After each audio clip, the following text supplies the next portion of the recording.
C'était l'un des principaux bastions de l'influence iranienne en Syrie. Les combattants du Hezbollah libanais et des autres groupes soutenus par l'Iran, alliés de Bachar al-Assad, ont fui face à l'avancée des rebelles qui contrôlent désormais la ville. Située à une dizaine de kilomètres au sud de Damas, Saïda Zainab abrite le tombeau de Zainab, petite fille du prophète Mahomet et fille de son gendre Ali, premier imam chiite. Un sanctuaire révéré par les fidèles de cette branche de l'islam, cible à plusieurs reprises des djihadistes. Des déplacés y ont trouvé refuge. Le directeur du site assure que les insurgés sunnites se montrent bienveillants. Les frères de Yaïd Tahrir al-Sham sont venus nous rassurer, nous parler et ont coordonné leur action avec la nôtre. Ils sont toujours là.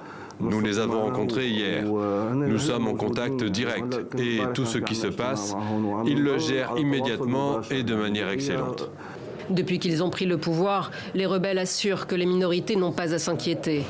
Mais depuis 4 jours, des familles entières se pressent à la frontière avec le Liban. Presque toutes sont membres de la minorité chiite ou alaouite, celle du dictateur déchu, et craignent représailles et persécutions. Comme cette femme, professeure des écoles à Damas. Ils ont déjà commencé à vouloir nous contrôler. Ils disent, vous devez prier comme nous, vous devez pratiquer votre religion, comme nous le voulons.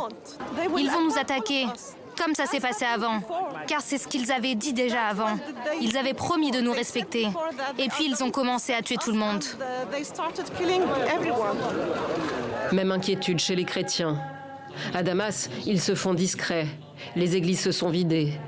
Cet homme travaillait dans un bar de nuit du quartier chrétien de la capitale. Des islamistes, proches du nouveau pouvoir, lui ont rendu visite.